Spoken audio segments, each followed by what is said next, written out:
Well, hello. In this video, I'm going to work through a one-dimensional collision problem. This particular type of collision will be an elastic collision. You may have seen one of my other videos already for the inelastic type where they stick together. And because this is elastic, we're going to have a little bit more information that we're going to have to be giving about the problem. So in this particular situation, I've drawn it down here and I've just described it in words up here. I kind of like the pictorial model because it conveys all the information pretty briefly. So we have a small 4-kilogram object that's moving rightward and collides with a stationary 6-kilogram object. And then we're told after the collision that the 6-kilogram object moves off with actually a fair amount of velocity, 2.4 meters per second. It's just a little bit slower than what this one was going in.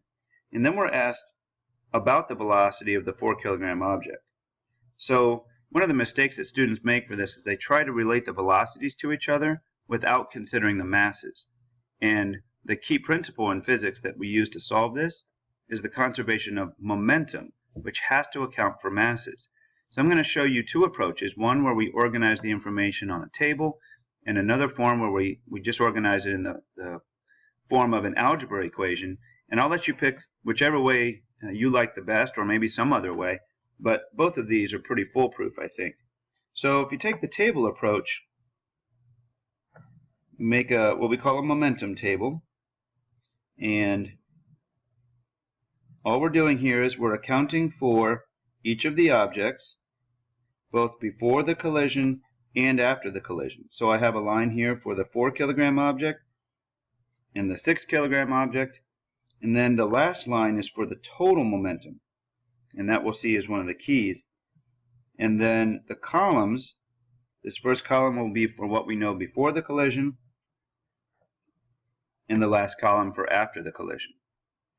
So remember, we've got to deal with momentum. Don't just put velocity numbers in there. So in this problem, we've got a 4-kilogram object that starts out rightward at 3 meters per second.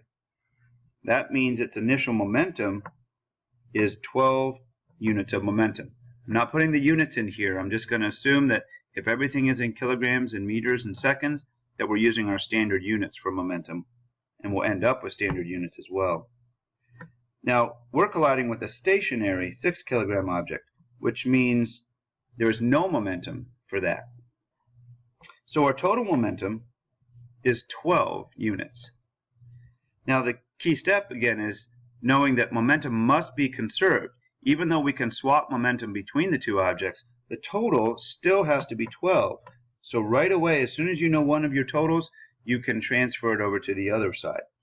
We're assuming with every time we use conservation of momentum that we're accounting for all of the masses. So I've got the 4 and the 6 both before and after, and that we have what we call an isolated system, which means we don't have things like friction forces or air resistance or people hitting or kicking things that's going to affect the total momentum.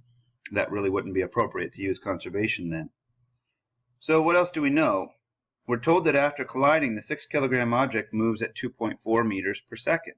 So that allows us to find its final momentum after the collision is done.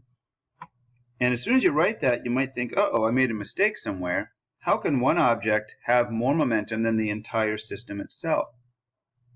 That's because momentum is a vector, and we can have negative momentum for one object combined with positive momentum for the other and still end up with a total that's less than one of these. And that's exactly what we have here. To make a total of 12 units of momentum, the little one needs negative 2.4. You just want to be sure that these two add up to be 12. So because I know its momentum, and of course I know its mass, I can now find what its final velocity will be. So I'll use a subscript of VF4, so I know which object I'm referring to. And anytime we know its momentum, so I'll use the final momentum for the 4-kilogram object, just need to divide by its mass. So I'll divide by the 4 kilograms. And that'll be negative 2.4 divided by 4, or a final velocity of negative 0.6. Because that's what I was actually asked to find, I'm going to box that and call it my final answer. So that's just, again, a way of organizing the information so that you can see conservation, make sure everything adds up. But there is another form that might be a little more straightforward, probably look just as reasonable if you're somewhat sophisticated in math, and that's just to account for the momentum before on the left side of an equation. So this would be the mass of the 4 kilogram object times its initial velocity, plus the mass of the 6 kilogram object times its initial velocity. Now, even though it's 0 in this case, I'm going to just kind of generically include that term in there.